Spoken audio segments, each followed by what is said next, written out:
ہمارے ہاں یہ ہوتا ہے کہ جب تو کوئی نقصان ہوتا ہے تو وہ اللہ کی طرف سے ہوتا ہے، نقصان ہو جائے تو کہتے ہیں اللہ کی مرضی تھی، اور فائدہ ہو جائے تو کہتے ہیں میں نے محنت ہی بڑی کی تھی، میری جدوجہد بڑی تھی۔ ایک بچہ ایک دفعہ میرے پاس کہیں انٹرویو کے لیے جا رہا تھا تو دعا کرانے آیا، کہنے لگا میں نے وہاں جانا ہے، دعا کیجئے گا اللہ تعالیٰ کامیابی دے۔ میں نے دعا کی، کچھ اس کو پڑھنے کو بتایا، لیکن کامیاب نہ ہو سکا، لوٹ آیا۔ تو میں نے پوچھا کہ کیا بنا؟ کہنے لگا حضرت صاحب بس اللہ کی مرضی تھی، اللہ کی مرضی تھی۔ پھر ایک دفعہ گیا تو نہ کہا اللہ کی مرضی تھی، تیسری دفعہ گیا کامیاب ہو گیا۔ تو بھئی اب کیا بنا؟ کہنے لگا جی جب میں داخل ہوا تو اس نے جاتے ہی مجھ سے پوچھا سب سے پہلا سوال یہ کہ تمہیں جنرل نالج کی بھی کچھ معلومات ہے یا شعبے کے آدمی ہو؟ تو میں نے کہا جناب پوچھئے۔ تو انہوں نے پاکستان کا حدود اربہ پوچھا تو میں نے فٹافٹ بتا دیا۔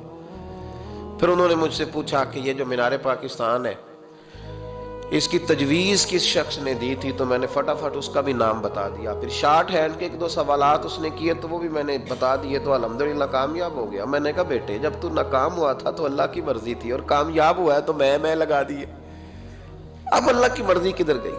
یہ اتنا بڑا نقص ہے انسانی فطرت کا، اتنی بڑی کمزوری ہے کہ معاذ اللہ تعالی ہم کمزوریاں قدرت کے کھاتے میں ڈال دیتے اور ناکامیاں قدرت کے کھاتے میں اور کامیابیاں۔ کیا تماشا! حالانکہ ہونا یہ چاہیے تھا کہ جہاں انسان کمزور پڑے تو کہے میری غلطی تھی، میری غلطی تھی۔ صوفیاء یہ سبق دیتے ہیں، اللہ کے بندے یہ پیغام دیتے ہیں کہ جب تو کہیں ناکام ہو جائے تو سمجھ جائے یہ تیری، اور جب تو کامیاب ہو جائے تو سمجھ رہے اللہ راضی ہو گیا تھا، اللہ نے رحمت کر دی، اس نے فضل کیا تو